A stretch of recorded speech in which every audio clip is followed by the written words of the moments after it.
स्वागत है आप सभी का आज के वीडियो में। तो आज के वीडियो में हम डिस्कस करेंगे UP triple S C PET अर्थात पेट का जो एग्ज़ाम होता है, उस एग्ज़ाम की स्ट्रेटजी क्या है और उस एग्ज़ाम से जुड़ी हुई कोशिश करेंगे कि सारी इम्पोर्टेंट बातों को डिस्कस करें।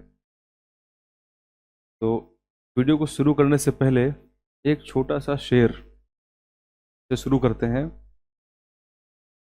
किसी ने लिखा है कि ना मोहब्बत ना दोस्ती के लिए वक्त रुकता नहीं किसी के लिए, अपने दिल को ना दुख दे यूं ही इस जमाने की बेरुखी के लिए, वक्त के साथ साथ चलता रहे यही बेहतर है आदमी के लिए।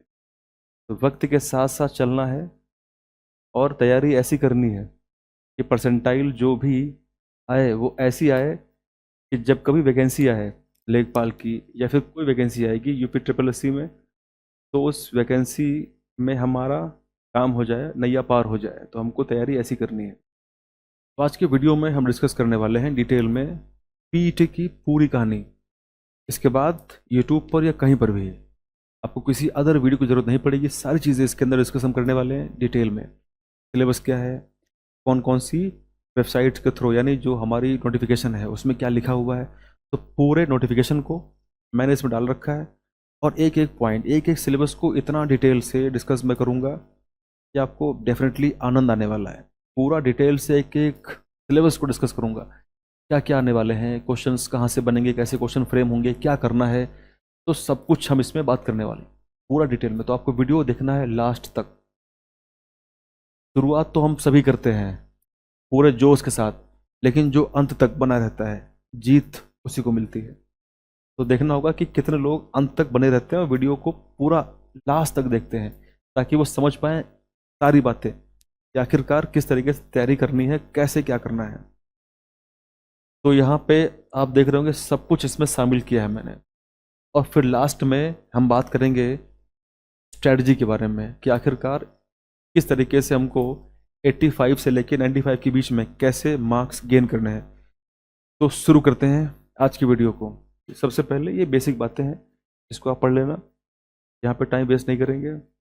एक बात ध्यान रखना कि पंजीकरण शुल्क जमा करने की जो अंतिम तिथि है वो आप ध्यान रखना,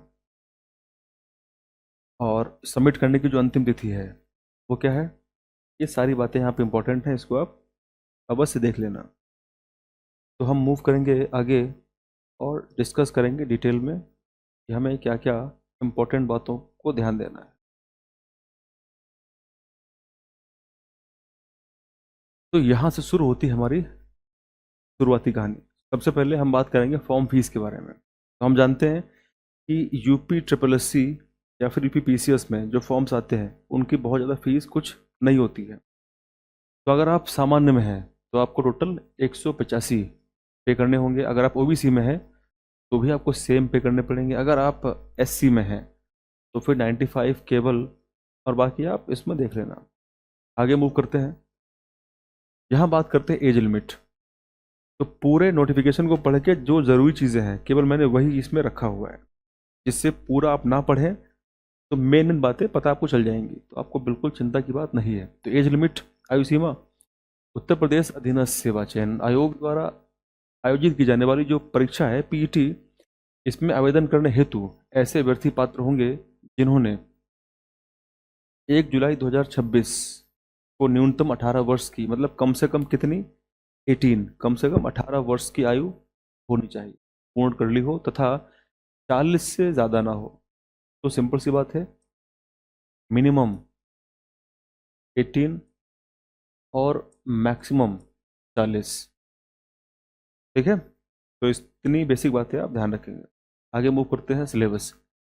यहाँ से शुरू होती है असली लड़ाई। तो जो असली फाइट है वो शुरुआत यहाँ से होती है। सिलेबस, सिलेबस क्या है?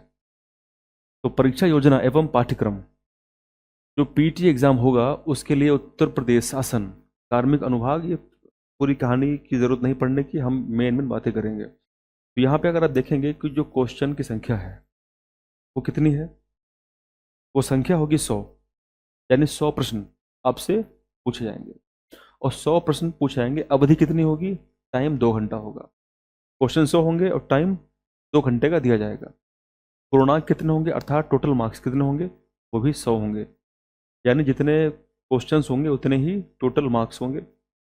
अब यहाँ पे हम देखते हैं कि भाई यहाँ पे हमको पढ़ना क्या क्या है। इंपॉर्टेंट तो वही है कि हमको पढ़ना क्या क्या है और किस तरीके से पढ़ के हम अच्छा कर पाए। तो सबसे पहले शुरुआत करेंगे हम हिस्ट्री, इतिहास। तो इतिहास, इतिहास की अगर बात करेंगे तो हम फिर सबसे पहले शुरुआत हमें करनी होगी सिंधु घाटी सभ्यता से, अर्थात इंडस वैली सिविलाइजेशन से हमको यहाँ से पढ़ना होगा। फिर उसके बाद हम बात करेंगे वैदिक सभ्यता। और जो लोगों ने तैयारी कर रहे होंगे एसएससी की या फिर किसी भी एग्जाम की जहाँ पे जीएस आती है, तो उसमें डेफिनेटली आप लोगों ने इंडस वैली, फिर वैदिक संस्कृत अर्थात वैदिक कल्चर तो पढ़ा ही होगा। फिर उसके बाद में बुद्धिज्म और जैनिज्म की हम बात करेंगे। This is Buddhism.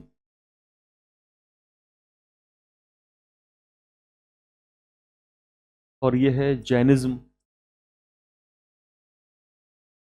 तो यहाँ पे सिलेबस को हम देख ही रहे हैं, तो लगे हाँ तो आप कमेंट करें कि बुद्धिज्म यानी बौद्ध धर्म के संस्थापक कौन है, who is the founder of Buddhism. तो लगे हाँ तो ये भी कमेंट कर दो कि who is the founder of Jainism, Jain धर्म के संस्थापक कौन है, ये कमेंट करो। ठीक है। फिर हम बात करेंगे मौर्य वंश। तो मौर्य वंश में यहाँ पे सम्राट अशोक के बारे में लिखा हुआ है, लेकिन टोटली मौर्य वंश के अंदर चंद्रगुप्त मौर्य, फिर बिंदुसार, फिर अशोक, ये 3 राजा मेन हैं। लेकिन एक का नाम हम नहीं भूल सकते हैं, वो है चाणक्य। तो चाणक्य ना होते तो ये मौर्य वंश भी ना होता। तो मौर्य वंश पढ़ना है। गुप्त वंश के बारे में बात करेंगे। गुप्त जो सम्राट गुप्त, चंद्रगुप्त, यहाँ पे सम्राट गुप्त की बात नहीं होगी, यहाँ पे हम समुद्रगुप्त, चंद्रगुप्त द्वितीय। तो ऐसे जितने भी इंपॉर्टेंट लोग हैं तो बहुत सारे। शुरुआत कहाँ से होती है, श्रीगुप्त से। तो शुरुआत होती है श्रीगुप्त से। श्रीगुप्त के बाद घटोत्कच, घटोत्कच के बाद चंद्रगुप्त फर्स्ट, चंद्रगुप्त फर्स्ट के बाद समुद्रगुप्त, समुद्रगुप्त के बाद रामगुप्त, रामगुप्त अयोग्य था तो उसके बाद चंद्रगुप्त सेकेंड आता है। इनके बाद कुमारगुप्त प्रथम आता है और स्कंदगुप्त, और फाइनली अंत में विष्णुगुप्त। तो ये जो मेन राजा हैं इनके बारे में क्वेश्चन डेफिनेटली आते ही आते हैं। हर्षवर्धन की बात करेंगे हम, पुष्यभूति वंश से जुड़े हुए हैं हर्षवर्धन। राजपूत काल की हम बात करेंगे, इसमें राजपूत काल का जो टाइम पीरियड है वो इम्पोर्टेंट है। फिर कौन कौन से डायनेस्टीज हैं, चौहान डायनेस्टी है, चंदेल डायनेस्टी है, और उनके द्वारा बनवाए गए मंदिर वगैरह, जो आर्ट एंड कल्चर है वो फिर क्वेश्चंस आएंगे। गहड़वाल वंश की हम बात करेंगे, उसके अलावा सोलंकी वंश की हम बात करेंगे। तो ये सारे जितने राजपूत टाइम पीरियड है, राजपूत खत्म होते होते चौहान डायनेस्टी के एक राजा हैं जिनका नाम है पृथ्वीराज चौहान तृतीय। तो पृथ्वीराज चौहान थर्ड जो है उनका युद्ध होगा तराइन का। तो तराइन का जो दूसरा युद्ध होगा, बैटल होगा, उस युद्ध में 1192 में मोहम्मद गौरी के हाथों वो हार जाएंगे और वहाँ से शुरुआत हो जाएगी इंडिया के अंदर मुस्लिम साम्राज्य की। तो उसके बाद से फिर अटैक वटैक हो जाएंगे, मोहम्मद गौरी इनको हरा देगा। उसके बाद फिर कंप्लीटली कुतुबुद्दीन ऐबक आकर के दिल्ली पे कब्जा करेगा, लाहौर को राजधानी बनाएगा, वो पूरी शुरुआत हो जाएगी। तो वो सारी बातें हम करेंगे। फिर हम बात करेंगे मुगल के बारे में, कि मुगल कौन है। तो मुगल की अगर बात करेंगे तो फिर बाबर से शुरू होती कहानी चलती है औरंगजेब तक, ये हैं ग्रेट मुगल्स। तो बाबर के बाद में हुमायूं, के बाद अकबर, अकबर के बाद फिर जहांगीर, फिर शाहजहां, और फाइनली औरंगजेब। औरंगजेब के बाद फिर कौन कौन आएंगे, तो फिर वो है उत्तर मुगल। बहादुर शाह प्रथम से शुरुआत होगी और अंत में बहादुर शाह सेकेंड, अर्थात बहादुर शाह जफर को मुक्ति मिल जाएगी, वो खत्म हो जाएंगे उसके बाद से कहानी। तो उसके बाद फिर बीच में हम बात करेंगे मराठास के बारे में। औरंगजेब का जब टाइम था तो मराठास उस टाइम पीरियड में उदय हो रहे थे। शिवाजी, छत्रपति शिवाजी के बारे में कुछ इंपॉर्टेंट बातें, जैसे तराइन का तीसरा युद्ध कैसे हुआ, एंग्लो मराठा वॉर्स वगैरह जो कैसे हुए। शिवाजी के बारे में भी कुछ पूछ सकता है कि उनका जो सिस्टम था प्रशासनिक, उसमें अष्टप्रधान कौन थे, पेशवा कौन थे। तो ऐसी बहुत बेसिक सी बातें एग्जाम में आ सकती, तो आपको ये इतना प्रिपेयर करना ही पड़ेगा। फिर आगे मूव करते हैं। तो मराठास तो हो गए। फिर उसके बाद कहानी आती है ब्रिटिश की, ब्रिटिश राज का अभ्युदय। यानी इंडिया के अंदर जो ब्रिटिश सिस्टम है वो स्टार्ट हो जाता है। फिर प्रथम स्वतंत्रता संग्राम, यानी हम 1857 की थोड़ी बात अवश्य करेंगे। उसके बाद फिर ब्रिटिश राज का सामाजिक आर्थिक प्रभाव, यानी हमारे भारत पर ब्रिटिश राज का क्या इम्पैक्ट पड़ा है, हमारे सोशल और इकोनॉमिक कंडीशंस की हम बात करेंगे, किस तरीके से एक्सप्लॉइट किया अंग्रेजों ने हमको। तो ये तो हमारा था टोटल हिस्ट्री वाला पार्ट। और स्पेसिफिकली अगर हम बात करें मॉडर्न हिस्ट्री की, आप देखोगे कि स्टार्टिंग के यानी यहाँ से लेकर यानी हर्षवर्धन से लेकर यहाँ तक ये है एंशियंट यानी प्राचीन। और उसके बाद ये जो दो चीज़ें हैं राजपूत से लेकर को ये वाला, ये मध्यकालीन यानी मिडिवल पीरियड। तो हमने देखा कि प्राचीन में कितने हमको पढ़ने हैं, कुछ हमको प्राचीन के अंदर ये 5 टॉपिक पढ़ने हैं। लेकिन 5 टॉपिक अपने आप में काफ़ी ज़्यादा भारी भरकम टॉपिक हैं, तो आपको अच्छे से तैयारी करनी पड़ेगी। मध्यकालीन में फिर राजपूत काल से ज़्यादा नहीं, थोड़ा सा राजपूत काल है, उसके बाद सल्तनत काल और फिर मुगल काल और फिर मराठाज। तो फिलहाल ये हम मॉडर्न की एंट्री यहाँ पे कर लेंगे हम। अब यहाँ पे आते ही बात, अच्छा ये जो सारा हम पढ़ने वाले हैं इससे हमें कितने मार्क्स मिलेंगे, तो याद रखना इससे हमको 5 मार्क्स मिलेंगे। मतलब इतना सारा पढ़ने के बाद हमको 5 क्वेश्चंस मिलेंगे, यानी 5 मार्क्स के ये होंगे। फिर आगे बढ़ते हैं, यहाँ पे विशेष रूप से दिया गया है इंडियन नेशनल मूवमेंट के बारे में, यानी जो हमारे भारतीय राष्ट्रीय जो आंदोलन है ये बहुत इंपॉर्टेंट, और ये भी 5 ही मार्क्स के होंगे। तो दोनों मिला के यानी इतिहास से अगर हम देखें ओवरऑल तो 10 मार्क्स के क्वेश्चन आएंगे। 10 मार्क अपने आप में ठीक होता है। अगर आपने ठीक ठाक तैयारी करी है तो 10 मार्क्स में आप कम से कम 7-8 तो ला ही सकते हो, अगर आपने ठीक ठाक एसएससी या फिर ठीक ठाक तैयारी आपने की है तो ज़रा यहाँ पे देखते हैं कि यहाँ पे स्टोरी क्या है। तो यहाँ पे स्टोरी कुछ ऐसी है। तो सबसे पहले हमको यहाँ पे पढ़ना होगा स्वाधीनता आंदोलन के प्रारंभिक वर्ष, किस तरीके से इंडिया में आंदोलन स्टार्ट हुए स्वाधीनता के लिए। फिर हम बात करेंगे स्वदेशी तथा सविनय अवज्ञा आंदोलन, यानी यहाँ पे स्पेसिफिकली देखें तो ये गांधी वाली कहानी, यहाँ से ये गांधी वाली कहानी, महात्मा गांधी और उनके अन्य नेताओं की भूमिका क्या रही है। ठीक है, तो सिविल डिसोबीडियंस की हम बात करेंगे। यहाँ पे तो सविनय अवज्ञा लिखा है तो ये तो हमको पढ़ना ही पढ़ना है। डांडी मार्च की हम बात करेंगे, वो तो करना ही करना। लेकिन अगर हम गांधी की बात करेंगे तो हमको शुरू करना पड़ेगा चंपारण से। तो चंपारण से शुरू करेंगे हम, और गांधी के हम सभी ऑलमोस्ट मूवमेंट्स यानी जो आंदोलन गांधी ने जो हमारे आज़ादी के लिए योगदान दिया है तो वो सारे हमको पढ़ने ही पढ़ने हैं। यहाँ पे बहुत शॉर्टकट में लिखा हुआ है। फिर क्रांतिकारी आंदोलन की हम बात करेंगे, किस तरीके से क्रांतिकारी आंदोलन हुए। जैसे आप जानते हो कि HRA, आप जानते हो HSRA, ठीक है। तो इस तरीके से जो जिन्होंने क्रांतिकारी तरीके से भारत को आज़ाद करवाने की चेष्टा की है, तो ऐसे जितने भी उग्र राष्ट्रवाद की हम बात करेंगे, किस तरीके से उदय हुआ है। तो उसके बाद फिर हम बात करेंगे विधायी संशोधन तथा ब्रिटिश इंडिया एक्ट, यानी यहाँ पे कुछ हम बात करेंगे एक्ट के बारे में, अधिनियम। और स्पेसिफिकली अगर देखें तो 1935 का जो अधिनियम है वो यहाँ मेंशन है, तो वो तो पक्का हमको पढ़ना ही पढ़ना है। फाइनली भारत छोड़ो आंदोलन यानी क्विट इंडिया मूवमेंट की हम बात, तो यहाँ पे जो लिखा है यानी जो टॉपिक यहाँ पे लिखे हुए हैं सिलेबस के अंदर वो हमको अच्छे से तैयार करने हैं, सबसे पहला पॉइंट है। फिर उसके बाद आज़ाद हिंद फौज से क्वेश्चन डेफिनेटली आते हैं। सुभाष चंद्र बोस के बारे में डेफिनेटली उनकी किताब कौन सी है, और उन्होंने आज़ाद हिंद रेडियो की शुरुआत कहाँ से की है, आज़ाद हिंद फौज की स्थापना कैसे हुई, कब हुई, और सुभाष चंद्र बोस कब शामिल हुए उसके अंदर। तो हमको सारी बातें इसमें पढ़नी है और याद रखनी है। तो अभी तक हमने देखा इतिहास के बारे में। नाउ अब हम मूव कर रहे हैं भूगोल अर्थात ज्योग्राफी। तो उम्मीद करता हूँ कि काफ़ी डिटेल से मैंने सिलेबस को डिस्कस किया है, ठीक है। फिर लास्ट में हम बात करेंगे स्ट्रेटजी क्या है। पहले सिलेबस को डिस्कस करेंगे, फिर हम बात करेंगे स्ट्रेटजी। काफ़ी जो स्टूडेंट्स हैं जो तैयारी करते हैं सिलेबस को पढ़ते ही नहीं है। सबसे मेन मुद्दा तो यही है, सिलेबस को वो जानते ही नहीं कि सिलेबस में क्या लिखा हुआ है, सिलेबस में कौन कौन से कीवर्ड्स दिए गए हैं जिनको पढ़ के हम समझ सकते हैं कि क्या हमारे लिए इम्पोर्टेंट है। तो सबसे पहले सिलेबस को पढ़ना है, ताकि हम उन कीवर्ड्स को समझ पाएं जो उसमें लिखे हुए हैं। वहाँ से एग्जामिनर क्वेश्चन तो पक्का फ्रेम करेगा ही करेगा, फिर कुछ अपनी स्ट्रेटजी होती है, इनपुट्स होते हैं, वो हम डेफिनेटली देखने वाले हैं।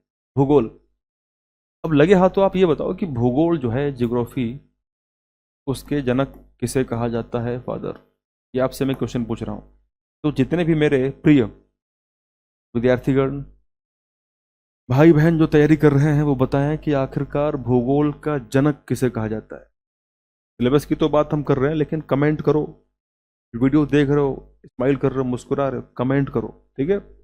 फादर ऑफ ज्योग्राफी, और लगे हाँ तो इतिहास के भी जनक कौन है, वो भी कमेंट करो, ताकि लगे कि तैयारी हो रही है साथ साथ। भूगोल, तो भूगोल में अगर देखें तो सबसे पहले हम बात करेंगे भारत एवं विश्व का भौतिक भूगोल, यानी हम बात करेंगे फिजिकल ज्योग्राफी के बारे में। तो यहाँ पे अगर देखें, ये टॉपिक तो यहाँ दे रखा है, तो हमको ये इंडिया की और विश्व का जो फिजिकल भूगोल है, उसके अंदर तो हम सारी बातें करने वाले हैं, माउंटेन्स के बारे में, पासेस, दर्रे वगैरह सारी चीज़ें। तो यहाँ पे हम बात करेंगे रिवर्स के बारे में, जो नदियाँ हैं, नदियों की घाटी अर्थात वैली, वैली की हम बात करेंगे। फिर हम बात करेंगे भूजल संसाधन के बारे में, यानी जो हमारे भूजल रिसोर्सेज हैं उनकी हम बात करेंगे। पर्वत और पहाड़ियाँ, ये बहुत इंपॉर्टेंट है, तो पर्वत और पहाड़ियाँ और हिमनद, ये हम बात करेंगे। ग्लेशियर्स की हम बात करेंगे। अब एक क्वेश्चन में हमको बताओ कि भारत का सबसे विशाल हिमनद कौन सा है, कमेंट करके बताओ। भारत का सबसे विशाल हिमनद कौन सा है, अर्थात सबसे विशाल ग्लेशियर कौन सा है। फिर हम बात करेंगे डिजर्ट्स के बारे में, मरुस्थल और शुष्क, यानी जो ड्राई एरियाज होते हैं। हम बात करेंगे फॉरेस्ट के बारे में, वन के बारे में बात करेंगे। वन कैसे होते हैं, पर्णपाती वन कैसे होते हैं, उष्णकटिबंधीय वन कैसे होते हैं, शीतोष्ण वन, तो वो सारे हमको पढ़ने हैं। टैगा, टुंड्रा, ये कैसे होते हैं। फिर हम बात करेंगे खनिज के बारे में, यानी खनिज संसाधन, यानी मिनरल रिसोर्सेज ऑफ इंडिया। उसके अंदर हम देखें तो हम स्पेसिफिकली बात करेंगे भारत में कौन कौन से, हमें विश्व में नहीं इंपॉर्टेंट है, पहले हमको भारत, क्योंकि लिखा है भारत, तो पहले भारत के बारे में हमको फोकस करना है। फिर उसके बाद हम पहुंचेंगे आगे, तो आगे हमें क्या देखना है, भारत एवं विश्व का राजनीतिक भूगोल। भारत का और विश्व का जो पॉलिटिकल ज्योग्राफी है उसके बारे में हम बात करेंगे, राजधानी वगैरह किसकी क्या कैपिटल है। एक क्वेश्चन तो पक्का आता है जब हम बात करते हैं पॉलिटिकल ज्योग्राफी से, तो हम देखते हैं कि अफ्रीका में जो कंट्रीज़ हैं उनकी कैपिटल क्या है। आपसे क्वेश्चन पूछता है सूडान की कैपिटल क्या है, आपसे क्वेश्चन पूछता है कि सूडान के अलावा साउथ अफ्रीका की कैपिटल क्या है, जिम्बाब्वे की कैपिटल क्या है। तो इस तरीके से आपको ये सब तो याद करना होगा, ठीक है, इंपॉर्टेंट है। जलवायु की हम बात करेंगे और मौसम की बात करेंगे, क्लाइमेट की, और जो मौसम है, सीजन्स है, उनकी बात करेंगे। टाइम जोन से क्वेश्चन पक्का आता है, डेफिनेटली आता है। और स्पेसिफिकली विशेष रूप से अगर हम देखें, जब हम बात करेंगे टाइम जोन के बारे में, तो हमको पढ़ना पड़ेगा अक्षांश एवं देशांतर, यानी इसको हम कहते हैं लैटिट्यूड और इसको हम कहते हैं लॉन्जिट्यूड। तो हमको ये तो पढ़ने पड़ेंगे। और हम जानते हैं कि भारत में तो एक ही टाइम जोन है और वो आईएसटी है। क्या है? आईएसटी।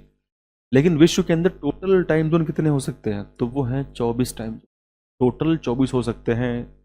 अब कैसे हो सकते हैं? तो हम जानते हैं 1 डिग्री बराबर होता है 4 मिनट, और हम ये भी जानते हैं कि 1 घंटा 1 आवर इक्वल टू होता है 15 डिग्री। तो 15 को अगर करोगे मल्टीप्लाई 24 से तो आएगा 360 डिग्री। तो इसका मतलब 24 हमारे पास क्या है? टाइम जोन है। यानी 1 घंटे में पृथ्वी जो है वो 15 डिग्री मूव कर जाती है। तो हमारे पास 24 टाइम जोन है। सबसे अधिक टाइम जोन कहाँ पे है? तो वो फ्रांस में है, ठीक है। हालांकि मैं चाहूँ तो सारी मैं पढ़ा दूँ, तो कोशिश भी करेंगे आगे, पहले लेकिन सिलेबस की हम बात यहाँ पे कर लेते हैं डिटेल में। फिर आपको यहाँ पे पढ़ना होगा जनसांख्यिकी के बारे में, और परिवर्तन तथा प्रवास क्या है वो आपको पढ़ना होगा। इकोनॉमिक्स की बात करते हैं, इकोनॉमी अर्थात इंडियन इकोनॉमी, भारतीय अर्थव्यवस्था। तो इसका मुझे लगता है कि छोटा सा है, लेकिन थोड़ा देखते हैं इसमें क्या बातें हैं। तो यहाँ पे भारतीय, अच्छा ये जो हमको पढ़ना है भूगोल, कितने मार्क्स का है? 5, मैंने बताया था ये 5 मार्क्स का है।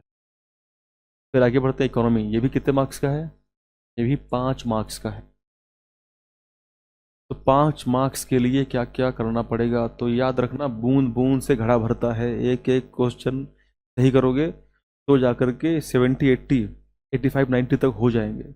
इतना अगर हो गए तो परसेंटाइल बहुत अच्छी आ जाएगी और उस परसेंटाइल से आप आराम से नौकरी पा जाएंगे। ठीक है। तो भारतीय अर्थव्यवस्था, यानी हम बात करेंगे भारतीय अर्थव्यवस्था 1947 से लेकर 1991 तक।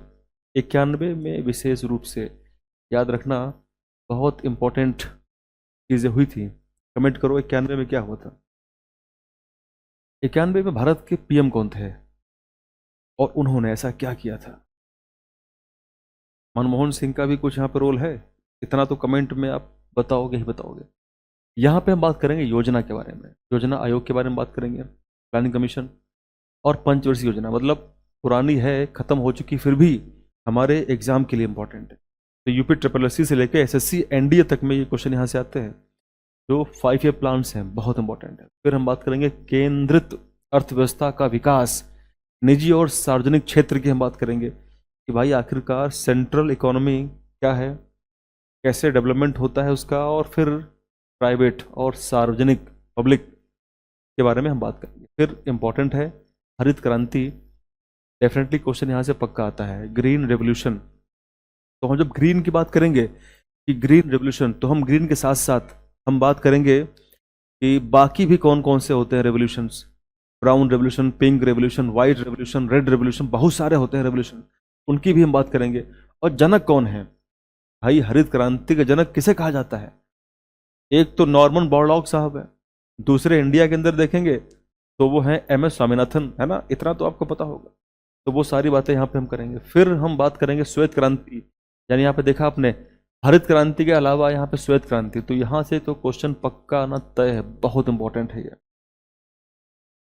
तो यहाँ पे कुछ और टॉपिक हैं इकोनॉमिक्स के। 5 मार्क्स आपको ऐसे ही नहीं मिल जाएंगे, आपको उसके लिए मेहनत करनी पड़ेगी। और नौकरी आपको मिल जाए आसानी से आज के समय में तो मुश्किल है, मेहनत करनी पड़ेगी, फाइट करनी पड़ेगी। जब तक ना सफल हो, जब तक ना सफल हो, नींद चैन को त्यागो तुम, संघर्ष का मैदान छोड़कर मत भागो तुम, कुछ किए बिना ही जय जयकार नहीं होती, और कोशिश करने वालों की कभी हार नहीं होती। ये कविता जरूर पढ़ो, इससे उत्साह बढ़ जाता है, जैसे वो चींटी का उत्साह बढ़ गया था। ठीक है। बैंकों का राष्ट्रीयकरण तथा सुधार बहुत इंपॉर्टेंट है। किस तरीके से इंदिरा गांधी के टाइम पीरियड में बैंकों का नेशनलाइजेशन हुआ, राष्ट्रीयकरण हुआ, और क्या इंप्रूवमेंट हुए, क्या सुधार हुए इसके अंदर। फिर वर्ष 1991 में आर्थिक सुधार लाए गए, इकोनॉमिक रिफॉर्म्स लाए गए। उसके बाद की अर्थव्यवस्था क्या है ये आपको पढ़ना है। फिर वर्ष 2014, यानी मोदी जी के आगमन के साथ ही, जैसे ही वो चेयर में बैठते हैं, पीएम बनते हैं, उसके साथ ही कुछ सुधार होते हैं। तो कृषि के सुधार होते हैं, ढांचागत सुधार होते हैं, श्रम सुधार होते हैं, लेबर रिफॉर्म्स होते हैं, आर्थिक सुधार, इकोनॉमिक रिफॉर्म्स, और सबसे बड़ा है जीएसटी। जीएसटी बहुत इंपॉर्टेंट। तो गुड्स एंड सर्विसेज टैक्स से क्वेश्चन पक्का आना तय है। इवन यूपीपी, उसके अलावा यूपी ट्रिपल सी पीईटी में तो डेफिनेटली यहाँ से जीएसटी से क्वेश्चन पक्का आता है। तो आपको जो टॉपिक यहाँ पे दिए हैं इकोनॉमिक्स में, अगर आपको कुछ भी नहीं समझ में आता है, क्योंकि हो सकता है कई ऐसे विद्यार्थी हैं, भाई बहन हैं, जिनको इकोनॉमिक्स में प्रॉब्लम होती है, अर्थशास्त्र में क्या पढ़ें, अर्थव्यवस्था में बहुत सारी चीज़ें हैं, तो कुछ ना करो। जितना सिलेबस इसमें लिखा हुआ है, जो ये पॉइंट्स टॉपिक्स लिखे हुए हैं, बस केवल इनको पढ़ लो, सारा काम हो जाएगा। 5 मार्क्स इसमें है। अरे 5 में कम से कम 4 तो लेकर के आओगे ही। 4 अगर लेके आ गए तो समझ लो खेल खत्म है, वरना लूसेंट लेके बैठोगे कुछ भी समझ में नहीं आएगा, क्या क्या उसमें लिखा हुआ है, या बाकी कोई और अगर किताब से पढ़ोगे तो फिर क्या समस्या आने वाली है। पहले इनको पढ़ो। अगर लूसेंट आपके पास है, और वो डेफिनेटली होगी ही होगी, तो पहले क्या करना है, ये टॉपिक्स उसमें सर्च करने हैं, फिर पढ़ने हैं, है ना? आगे हम अभी देखेंगे स्ट्रेटजी क्या है। फिर आगे अब आता है हमारा इंडियन कॉन्स्टिट्यूशन और पब्लिक एडमिनिस्ट्रेशन। 5 मार्क्स का खेल यहाँ भी है, 5 मार्क्स। तो हमें इसमें क्या क्या पढ़ना है देखते हैं जरा इसमें हम। तो जब हम बात करते हैं भारतीय संविधान के बारे में, तो उसमें सबसे इम्पोर्टेंट ये है, संविधान की अगर बात करें तो इसमें भारतीय संविधान की मुख्य विशेषताएं क्या है, यानी स्पेशल फीचर्स कौन कौन से हैं इंडियन कॉन्स्टिट्यूशन के। फिर हम बात करेंगे इसमें मौलिक अधिकार, बहुत इंपॉर्टेंट है, फंडामेंटल राइट्स और ड्यूटीज़ की बात करेंगे। राज्य के नीति निर्देशक तत्व की हम बात करेंगे, इसको डीपीएसपी भी कहते हैं, डीपीएसपी भी कहते हैं। ये फंडामेंटल राइट और ड्यूटीज़ हैं। तो हम जानते हैं डीपीएसपी हमारे संविधान के किस भाग में है, यानी किस पार्ट में है, तो भैया ये 4 में है। और कर्तव्य जो है वो किस में है, वो भाग 4 का में है, अर्थात 4A में है। अच्छा, फिर फंडामेंटल राइट्स किस में है, तो ये भाग 3 में है। अच्छा, फिर कहाँ से इनको लिया गया है, क्या इंडिया के संविधान में ये स्टार्टिंग से थे या हमने कहीं से इसको बोरो किया है, उधार लिया है, तो हम जानते हैं यूएसए, तो यूएसए से हमने इसको लिया है। तो फिर आप कमेंट करके बताओ कि डीपीएसपी कहाँ से ली गई है, हमने इनको कहाँ से बोरो किया है। बहुत इंपॉर्टेंट है, ये पूछा कई बार गया है। उम्मीद करता हूँ समझ में आपको आ रहा होगा। और अगर देखें तो हमको संसदीय प्रणाली अर्थात हमको पार्लियामेंट्री सिस्टम के बारे में, लोकसभा, राज्यसभा और राष्ट्रपति किस तरीके से कोई भी एक विधेयक, अधिनियम बन जाता है, कैसे क्या होता है, तो हम सारी बातें इसमें करेंगे। लोकसभा का आर्टिकल क्या है, राज्यसभा का आर्टिकल क्या है, कौन से स्टेट में मैक्सिमम सीटें लोकसभा की हैं, किसमें अधिकतम सीटें राज्यसभा की हैं, तो वो सारी बातें हमें करनी होंगी, पता होना चाहिए। फिर हम बात करेंगे संघीय प्रणाली अर्थात फेडरल सिस्टम के बारे में। तो संघ और केंद्र शासित प्रदेश क्या होता है, यूनियन और यूनियन टेरिटरीज क्या होते हैं, फिर केंद्र और राज्य संबंध की बात हम करेंगे। ठीक है, तो हम बात करेंगे सेंटर और स्टेट के रिलेशंस के बारे में। फिर हम आते हैं अल्टीमेटली न्यायिक अर्थात जुडिशियल स्ट्रक्चर के बारे में। तो यहाँ पे हम बात करेंगे न्यायिक ढांचा, सर्वोच्च न्यायालय, अगर ये ना होता तो फिर प्रॉब्लम बहुत सारी आ सकती थी। तो सुप्रीम कोर्ट की हम बात करेंगे, फिर हाई कोर्ट की बात करेंगे, तो बहुत इंपॉर्टेंट। जितना इसमें लिखा है उतना तो हमको तैयार करना ही करना है। फिर हम जिला प्रशासन की बात करेंगे और फाइनली जो स्थानीय निकाय यानी लोकल बॉडीज़ हैं उनकी बात करेंगे, पंचायती राज जो संस्थाएं उनकी बात करेंगे। तो ये वाला बहुत इंपॉर्टेंट है, यहाँ से क्वेश्चन हर साल आना आना तय है। कौन से हमारे भाग में, इंडिया के किस भाग में, किस पार्ट के अंदर पंचायती सिस्टम के बारे में बात की गई है और कौन से अनुसूची में इसकी बात की गई, कमेंट करके बताओ। पढ़ोगे तभी तो समझ पाओगे। फिर हम आते हैं विज्ञान, 5 नंबर हमने यहाँ भी देख लिया। नाउ विज्ञान, सबसे बड़ा झमेला, सबसे बड़ी समस्या तो विज्ञान की है। क्यों, आखिरकार समस्या विज्ञान की क्यों है, क्योंकि विज्ञान में कुछ भी क्लियर बताया नहीं गया है। आयोग ने अपनी वेबसाइट पर जो ये नोटिफिकेशन डाला हुआ है उसमें कुछ भी क्लियर बताया नहीं आयोग ने कि उसमें वो क्या लेने वाला है विज्ञान से। केवल लिखा है सामान्य विज्ञान अर्थात जनरल साइंस, और फिर नीचे लिखा हुआ है प्रारंभिक भौतिक विज्ञान, फिर रसायन विज्ञान अर्थात जीव विज्ञान और जीव विज्ञान, यानी फिजिक्स, केमिस्ट्री और फिर है बायोलॉजी। तो फिजिक्स, केमिस्ट्री, बायोलॉजी इतना विशाल है, इतना बड़ा है, उसमें क्या क्या आएगा कुछ क्लियर नहीं। क्या सारा पढ़ना पड़ेगा, तो क्वेश्चन ये है कि सारा तो पढ़ना नहीं पड़ेगा, सारा ना पढ़ पाएंगे हम, तो करना क्या है। अच्छा, मार्क्स कितने इसमें आएंगे, मार्क्स 5 आएंगे। अगर ऐसा होता कि अगर कम से कम अगर 25 मार्क्स यहाँ से आते तो फिर हम अच्छे से डिटेल में इसको पढ़ते, लेकिन मार्क्स यहाँ पे आएंगे कितने, 5। और 5 मार्क्स के लिए अगर हमने फिजिक्स, केमिस्ट्री, बायोलॉजी पूरा डिटेल में पढ़ना शुरू कर दिया तो फिर बाकी जो मार्क्स हम आसानी से गेन कर सकते हैं वो फिर हम नहीं कर पाएंगे। और फिर हमारे 5 के लिए 5 मार्क्स में जितनी हम मेहनत करेंगे तो हमारी मेहनत ज्योग्राफी में या हिस्ट्री में या फिर हिंदी में या फिर मैथमेटिक्स में वो फिर उधर दिक्कत हो जाएगी। तो इसीलिए इसको हम 2 रास्ते हैं, या तो अगर आपको इंटरेस्ट नहीं है इसमें, आपका बैकग्राउंड नहीं है इसमें, तो इसको छोड़ दो, आप 5 मार्क्स जाने दो। इतना तो कर लोगे यार। विटामिन के बारे में क्वेश्चन पूछेगा, विटामिन क्या होते हैं, विटामिन ए का केमिकल नेम क्या होता है, रतौंधी किस रोग की कमी से होता है, इतना तो कर लोगे बेसिक, तो बस हो गया। एक आध क्वेश्चन यहाँ से आ जाता है। और बाकी फिजिक्स में जो राशियाँ होती हैं, सदिश अदिश राशियाँ, फिर एसआई यूनिट होती है, वो सब तो बेसिक पता होगा ना। लाइट, प्रकाश क्या होता है, प्रकाश की चाल कितनी होती है, फिर परावर्तन क्या होता है, अपवर्तन क्या होता है, बहुत बेसिक बातें हैं। फिर वो जो मायोपिया, हाइपरमेट्रोपिया, प्रेसबायोपिया, एस्टिग्मेटिज्म, जो दोष होते हैं, नेत्र दोष होते हैं, उसके बारे में सारी बातें बेसिक है। ध्वनि की बात अगर करोगे, ध्वनि क्या है, तो कहने का मतलब अगर आपने एसएससी में सही से पढ़ा हुआ है तो आराम से आप 5 में कम से कम 3 से 4 तो आराम से ला सकते हो। अगर आपका बैकग्राउंड नहीं है, ज़ीरो है, अगर ज़ीरो है तो छोड़ना बेटर है, ठीक है। अगर पढ़ रहे हो, इंटरेस्ट है तो पढ़ सकते हो, जीव विज्ञान, रसायन विज्ञान और भौतिक विज्ञान। इसमें अगर फिर भी इसको तो एटलीस्ट पढ़ ही लेना। फिर आते हैं मैथमेटिक्स, अर्थात गणित की बात करते हैं। तो गणित क्या है, यहाँ पे एलिमेंट्री अर्थमेटिक यहाँ पे है। यहाँ पे फिर वही आएगा, पूर्ण संख्या, होल नंबर क्या है, भिन्न और दशमलव, यहाँ से। फिर परसेंटेज से क्वेश्चन आएंगे, साधारण और अंकगणितीय समीकरण क्या होते हैं, वर्गमूल क्या है, वर्ग क्या होते हैं, घातांक और घात क्या है, एवरेज यानी औसत। तो ये यहाँ से भी क्वेश्चन आपको आएंगे, इतना तो आप कर ही लोगे, ये भी 5 मार्क्स का है, ठीक है। इतना तो हम पढ़ ही रहे होंगे कि हम ये बेसिक जो चीज़ें हैं, बेसिक जो मैथमेटिक्स है, एलिमेंट्री जो मैथमेटिक्स है, अर्थमेटिक, वो तो आप आराम से कर लोगे। इसमें से 5 में 5 कर लोगे, आसान क्वेश्चन आते हैं। हिंदी, सामान्य हिंदी, हिंदी बहुत इंपॉर्टेंट। हिंदी में क्या क्या आएगा, संधि आएगा, विलोम शब्द आएगा, और ये तो अगर लिखा हुआ है, पर्यायवाची शब्द आएगा, ठीक है, पर्यायवाची शब्द आएगा, वाक्यांशों के लिए एक शब्द आएगा, और लिंग।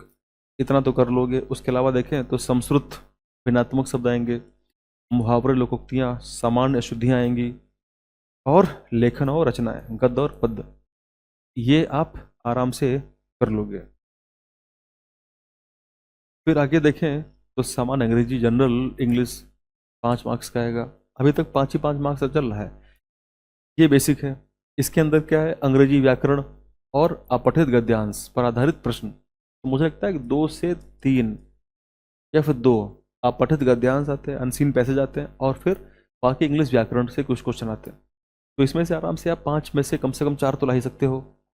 फिर रही बात रीजनिंग की, अगर रीजनिंग की बात करें तो 5 मार्क्स का रीजनिंग भी आएगा, और 5 मार्क्स में क्या क्या आपको पढ़ना पड़ेगा, आपको बृहद एवं लघु, क्रम एवं रैंकिंग, ऑर्डर और रैंकिंग कहते हैं उसको, संबंध, फिर समूह से भिन्न को अलग करना, कैलेंडर और घड़ी, यहाँ से क्वेश्चन पक्का एक आता है, तय है, यहाँ से भी क्वेश्चन पक्का आता है। कारण और प्रभाव क्या है, कोडिंग, डिकोडिंग, संख्या तथा अक्षर, यहाँ से भी क्वेश्चन आते हैं। बहुत नहीं है, अगर एसएससी की तैयारी कर रहे हो तो रीजनिंग उड़ा दोगे, धुआं धुआं कर दोगे। अब रही बात करंट अफेयर्स की, तो 10 मार्क्स यहाँ से आपको मिलेंगे। करंट अफेयर्स तो पढ़नी पड़ेगी, पूरे एक साल में जो जो इवेंट हुए हैं, लेकिन अगर एक साल का नहीं पढ़ सकते हो तो कम से कम 6 महीने का तो अच्छे से तैयार करो।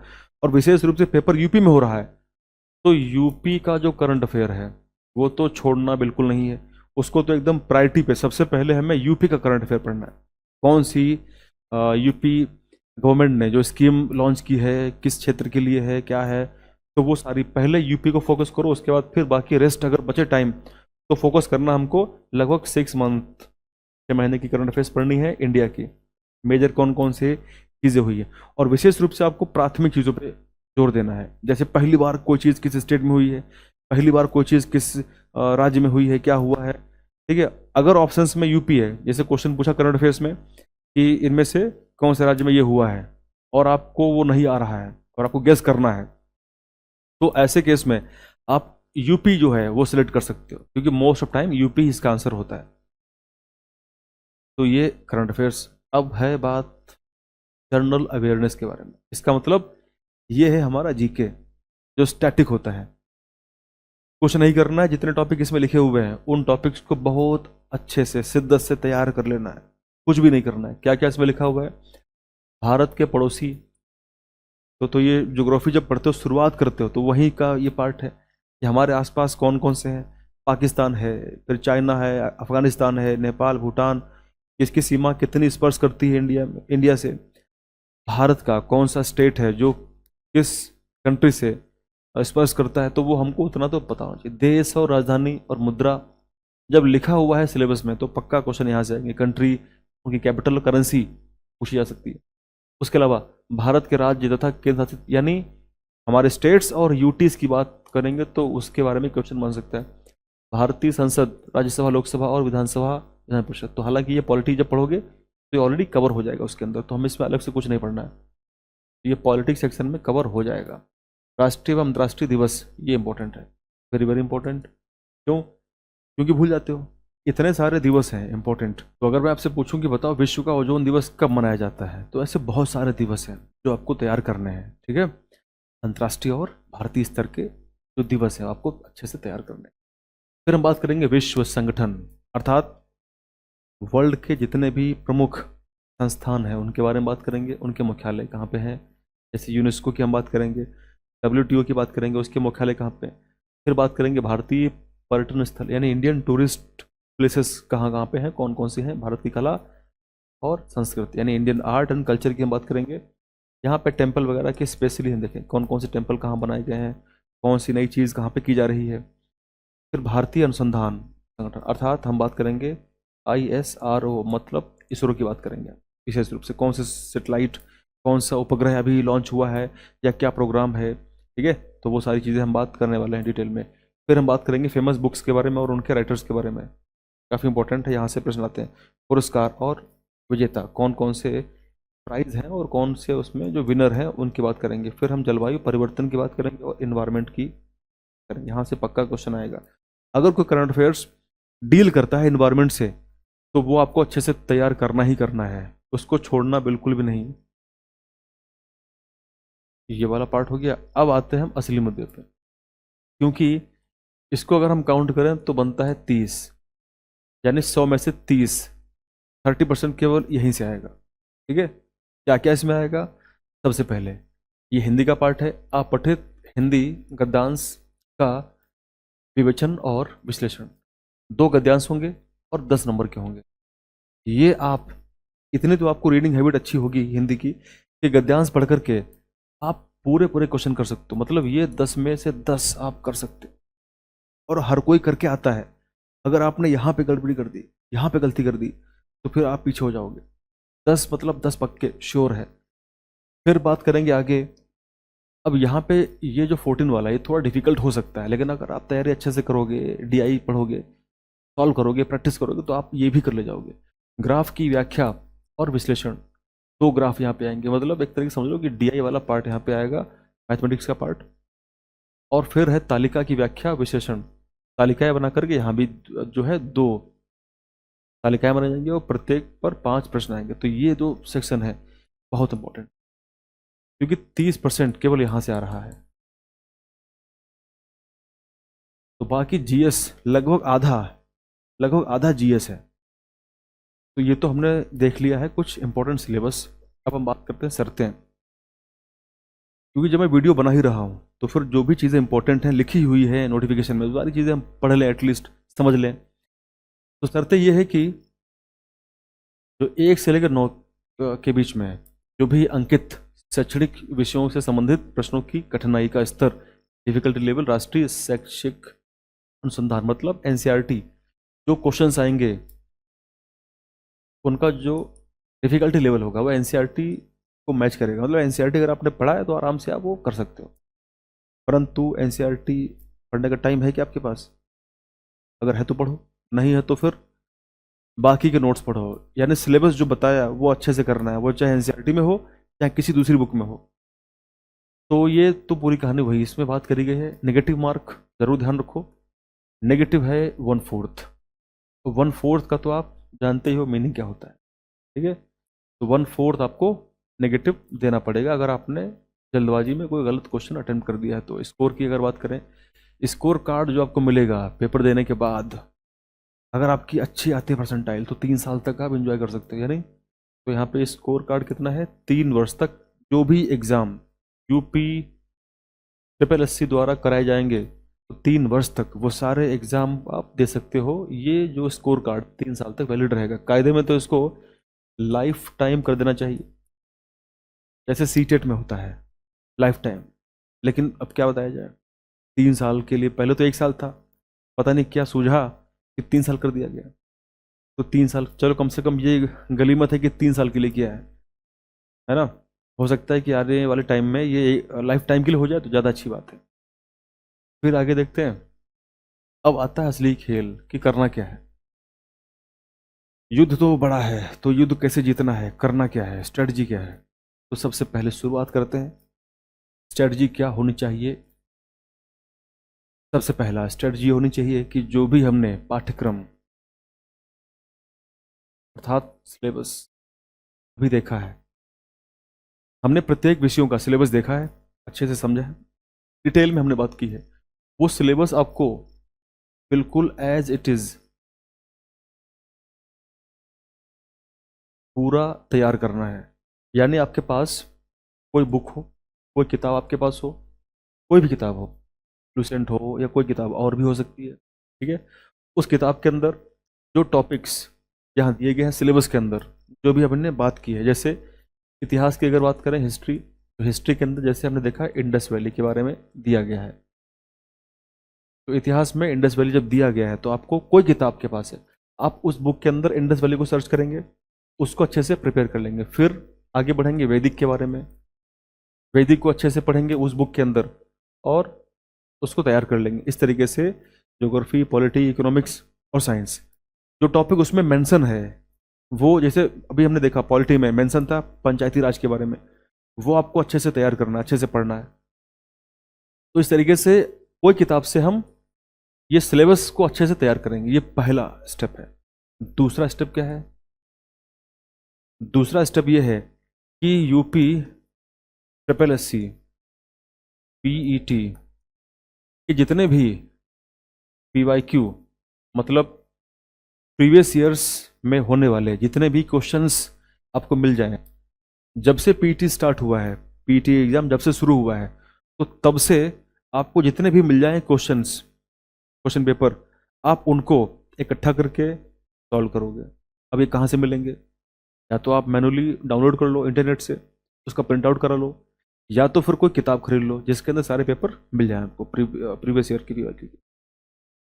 तो ये सारे सॉल्व करने हैं, ये सब सॉल्व करने हैं, एक एक क्वेश्चन को जूझना है, एक एक क्वेश्चन पे दिमाग लगाना है। और इतना ही नहीं करना है, जब आप पीवाईक्यू सॉल्व करोगे तो सामना आपका होगा ऑप्शन से। ऑप्शंस का मतलब विकल्प। तो जो 4 विकल्प दिए होंगे उसमें से एक तो उत्तर होगा, बचे 3 विकल्प, उन 3 विकल्प को आपको फोड़ डालना है। मतलब उन 3 विकल्प को आपको अच्छे से उस पर रिसर्च करनी है कि इनसे कोई क्वेश्चन तो नहीं बन सकता है, अच्छे से समझना है 3 विकल्प।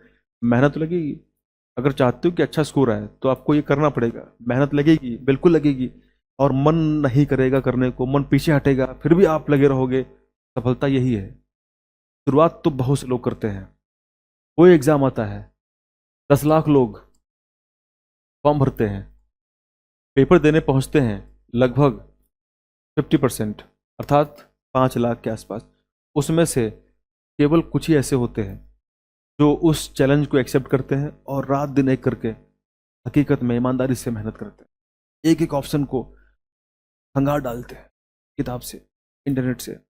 मतलब वहाँ से क्वेश्चन अगर कोई आ गया तो छूटने की गुंजाइश जीरो है। वो होते हैं बहुत कम लोग, और मैं चाहता हूँ कि जो वीडियो देख रहे हैं वो लोग वही हैं, ठीक है। तो अच्छे से तैयार करना अच्छे से, एक एक ऑप्शन को एकदम कायदे से ढूंढ ढूंढ के समझना है कि वहाँ से कोई क्वेश्चन तो नहीं बन पाएगा। अगर आपने जितने पीवाईक्यू हुए हैं अगर सारे ऐसे ऐसे कर लिए इस तरीके से, तो खेल खत्म है। तो बस तीसरा क्या है? तीसरा है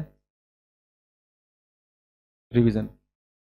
आपने सिलेबस पढ़ लिया, इंडस वैली पढ़ ली, सिंधु घाटी सभ्यता, हड़प्पा, चान्होदारो, मोहनजोदारो, धौलावीर, राखीगढ़ी सारे पढ़ लिए, अंत में आपने रिवाइज कुछ नहीं किया, सब बेकार है, कूड़ा है, ठीक है। तो सारा किया है, उसको रिवीजन भी करना है।